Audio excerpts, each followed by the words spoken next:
Ecorama, la grande interview sur Boursorama en partenariat avec l'Opinion, enregistrée depuis le Cercle des économistes, les rencontres économiques d'Aix-en-Provence. Avec vous aujourd'hui, Thomas Buberl. Bonjour. Bonjour. Directeur général du groupe AXA. Et pour vous interviewer avec moi, mon confrère Raphaël Legendre de l'Opinion. Bonjour Raphaël. Bonjour David, bonjour Alors, Thomas Buberl. Vous avez participé à une table ronde sur les fonds propres des entreprises. Est-ce qu'aujourd'hui, au sortir de la crise, c'est ça the sujet? Après, on sait que beaucoup d'entreprises ont dû s'endetter pour faire le dos rond et sortir de cette crise. C'est vraiment aujourd'hui, il y a un besoin criant, il y a un manque de fonds propres dans beaucoup d'entreprises françaises aujourd'hui. Oui, parce qu'au début de la crise, c'était la question de liquidité. Aujourd'hui, ça s'est passé à une question de solvabilité. Ces entreprises veulent participer à la reprise, à la relance, et pour ça, il faut de l'investissement. Et c'est pourquoi AXA a dit, comme grand acteur dans le domaine de l'investissement, on veut soutenir ces activités, on veut être présent. Au milieu de la crise, on a commencé avec un fonds d'investissement de 500 millions pour vraiment, dans une manière ciblée, aider les entreprises pour des investissements, acheter une nouvelle machine, acheter des nouveaux bureaux, faire des recrutements. Après, on est très grand participateur des prêts participatifs, 2 milliards sur 14 milliards. Et on vient de lancer, il y a 2 semaines, un autre type d'investissement qui sont les pépites et les territoires pour vraiment cibler les investissements sur les territoires. Il y a ce fonds de place qui a été mis en place. 20 milliards doivent être financés par les assureurs qu'on attendait au mois de juin. Est-ce que ce fonds est mis en place? Et quel est l'objectif d'AXA? Un, quelle est votre part? Et deux, quel est l'objectif d'AXA dans ce fonds? Encore une fois, pour les fonds propres, pour renforcer les fonds propres des entreprises en sortie de crise. Alors c'est très important que les assureurs sont là parce qu'ils ont un grand rôle de financer l'économie, parce qu'en même temps les banques se retirent à cause de leur régulation. Oui. On était là et on va être là pour vraiment aider de financer. AXA, comme un des grands acteurs sur place, va jouer un grand rôle pour aider les entreprises. Une question sur le mur des faillites, peut-être très rapidement. Ce mur des faillites qu'on craint, et c'est pour ça qu'on renforce les fonds propres des entreprises. Est-ce que vous le voyez venir, vous, chez AXA? Oui, parce qu'aujourd'hui, on a un taux de faillite qui est à peu près la moitié que le taux normal. Ça veut dire, on a, et c'est normal dans une crise, il faut essayer de stabiliser tout le monde. On a aidé tout le monde et on a arrosé les moyens. Oui. Dans la prochaine phase, ça va être plutôt une phase sélective de dire quelles sont les entreprises qui sont durables, qui sont bien positionnées pour participer à la relance, et les moyens vont être donnés beaucoup plus ciblés. Ce qui veut dire une augmentation des faillites à attendre probablement sur 2021 et 2022. Il faut revenir à une normalité. Oui, c'est ça. Et je pense que les faillites, c'est normal parce qu'il faut qu'une société se développe. Oui. La théorie de Schumpeter qui a toujours dit la destruction créatrice fait du nouveau. Est-ce qu'au global, les assureurs en ont fait assez dans cette crise? Il y a ce procès d'intention, diront certains, comme quoi les assureurs n'en ont pas fait assez. Vous avez le sentiment qu'au global, je ne parle pas du cas d'AXA, au global, le secteur de l'assurance a été assez solidaire, on a fait suffisamment dans cette crise? Pensez-vous que le secteur d'assurance, qui était le premier contributeur en termes de secteur dans cette crise, fonds de solidarité, 400 millions, on est monté jusqu'aux plusieurs milliards, je pense 3,5 milliards en France. Donc c'est un mauvais procès qui est fait? C'est un énorme effort. Moi, je suis convaincu que le secteur d'assurance a énormément contribué. C'est le premier secteur, mais en termes de réputation, ça ne se représente pas, malheureusement. Bon. Comment vous expliquez ce décalage? 3,5 milliards mis sur la table, et effectivement, vous ressortez un peu avec Je pense. Le sujet était clairement que dans une pandémie, on fait toujours appel à l'assureur parce qu'il y a des sinistres. Et nos couvertures ont été très claires et sont très claires.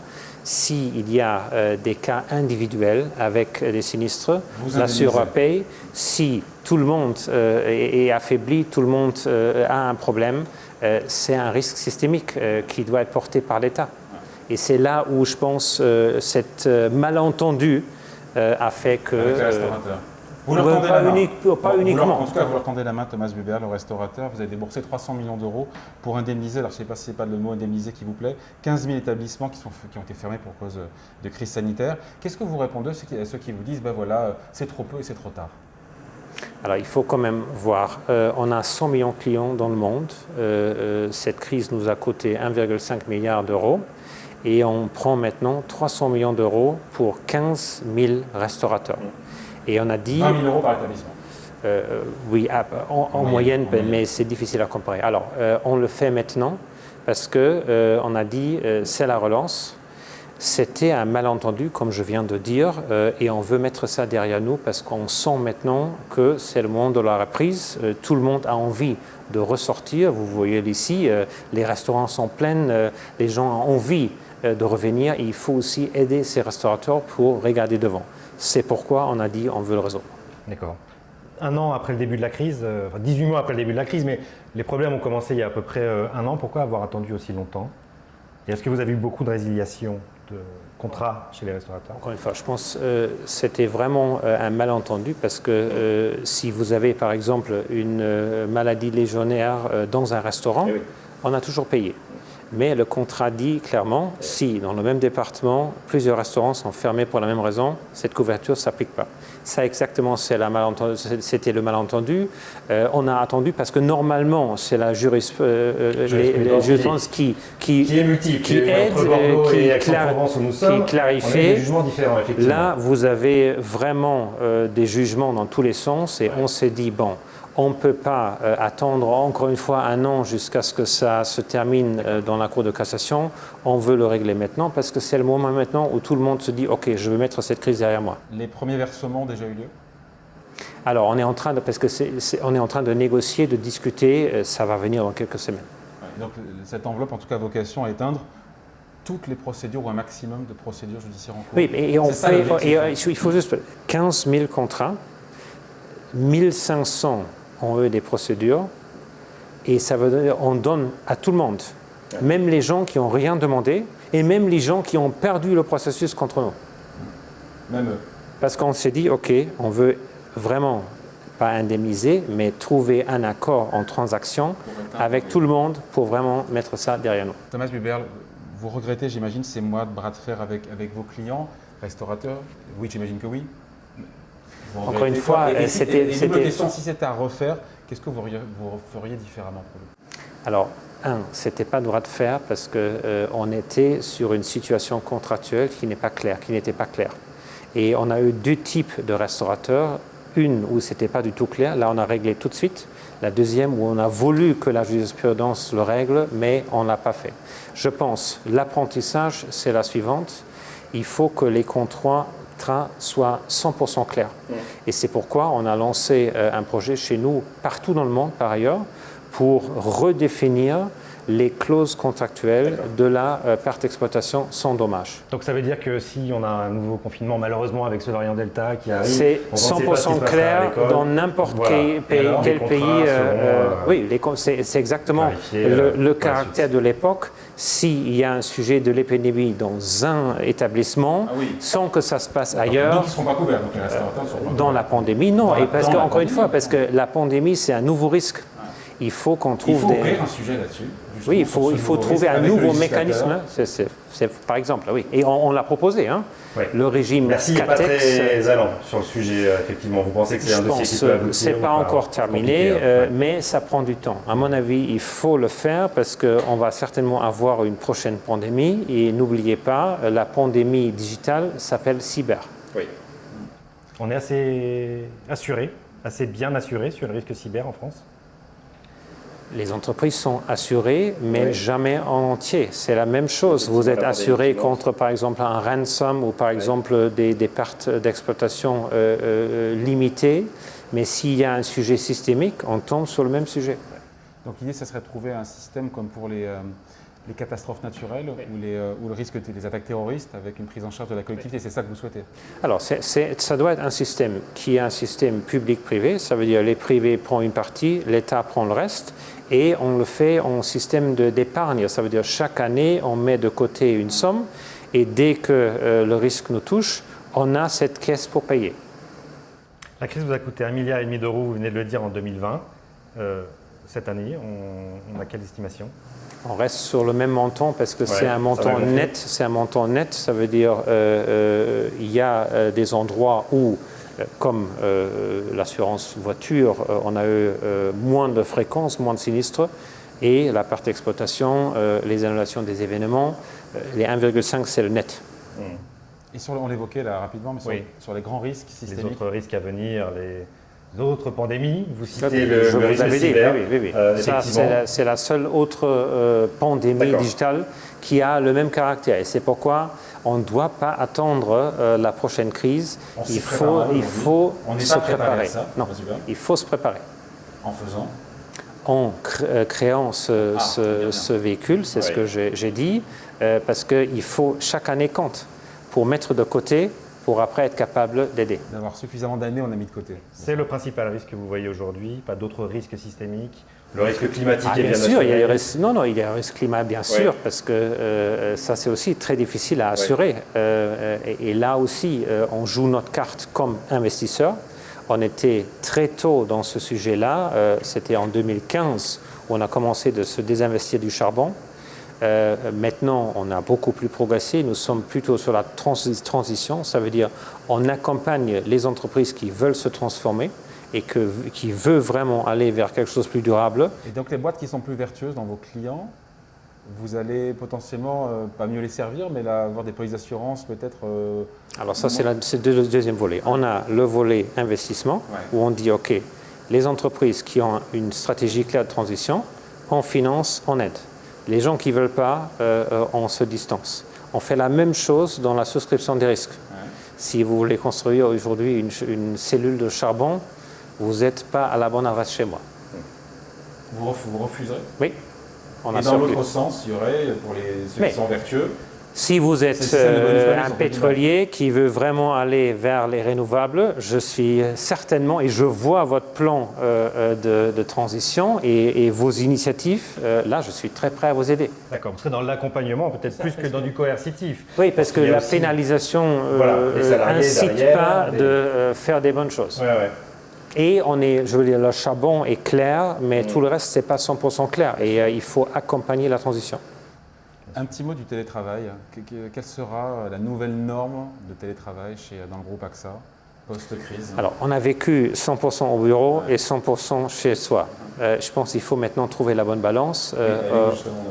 On a 3-2. On a dit 3 jours sur place, 2 jours ailleurs. Parce que 3 jours sur place, c'est important, parce que la présence fait l'innovation, la création et aussi fait évoluer la culture de l'entreprise. Et moi, j'attache une grande importance qu'on se voit au travail.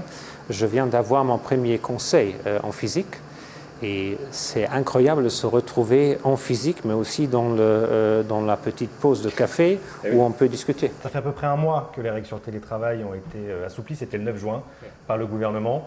Est-ce que tout le monde est revenu normalement chez AXA ou est-ce que vous avez des difficultés? Pas encore. On fait ça dans une manière contrôlée. Je veux dire, à partir de septembre, j'imagine que les gens sont largement revenus parce qu'on va le faire au fur et à mesure. Mais aujourd'hui, il y a beaucoup plus de gens que je croise au bureau.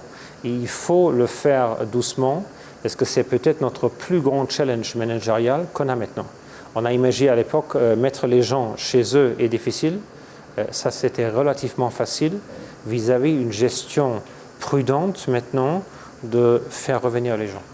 Thomas Buberl, vous aurez besoin de moins de mètres carrés de bureau puisqu'il y aura 2/5 de télétravail par semaine, 2 jours de télétravail par semaine. Ça veut dire moins de besoin de mètres carrés de bureau et donc des économies aussi à la clé ou c'est pas un sujet? Je suis peut-être moins besoin des bureaux, mais je suis peut-être plus besoin des espaces de collaboration. Donc un isomètre carré, un mètre carré équivalent. À mon avis, ça ne va pas changer grand-chose à la fin parce que le mix va basculer du bureau vers la collaboration. Un petit mot sur les taux bas. Sur les taux bas qui devraient a priori le rester encore pendant de nombreuses années, même si on n'est pas dans le marc de café.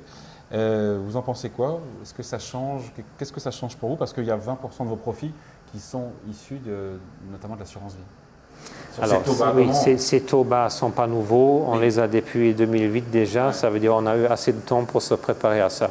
Ça devrait continuer a priori. Oui, on est préparé et même si ça continue, on est équipé, mais moi je le vois plutôt du point de vue client. Parce qu'aujourd'hui, on vit dans une situation dans laquelle il y a de l'inflation et des taux bas. Et je pense que les clients ont envie d'épargner, de mettre de côté de l'argent pour leur retraite. Il faut que nous soyons innovantes pour trouver des solutions de l'épargne qui sont plus indépendantes des taux bas. Et là, par exemple, plus risqué, mais aussi avec les oui, mais par exemple, dans l'immobilier, dans les alternatifs, là, il y a quand même encore de rendement si on a un horizon de plus long terme. Et c'est là où on s'est focalisé. Et là, on peut quand même générer des bons rendements pour les clients. Dernière question, Raphaël. Peut-être on est sur Boursorama. Votre cours de bourse, est-ce qu'il est satisfaisant selon vous? Est-ce qu'il y a des marges de progression? On est aux alentours des 22 euros. Il y a toujours des marges de progression parce qu'on arrive quand même à la fin d'une grande transition. Après la crise financière, on a eu 80% de notre portefeuille assurance vie. Aujourd'hui, je vous venez de citer 20% au même chiffre d'affaires. Ça veut dire que c'était quand même une transition assez profonde. On vient de le terminer et maintenant c'est vraiment stabiliser ce nouveau ensemble, profiter de son exposition sur la santé et la protection parce que c'est le sujet à post-Covid et notre positionnement comme première assureur mondial des entreprises. Parce que c'est sur ces deux sujets où la croissance se passe. Et on est maintenant super bien positionné là-dessus. Ouais. Merci d'avoir été avec Thomas nous. Buberl. Thomas Buberl, donc directeur général du groupe AXA, invité de la grande interview sur Boursorama, en partenariat avec l'Opinion, enregistrée depuis les rencontres économiques d'Aix-en-Provence. Merci. Merci. Merci à vous.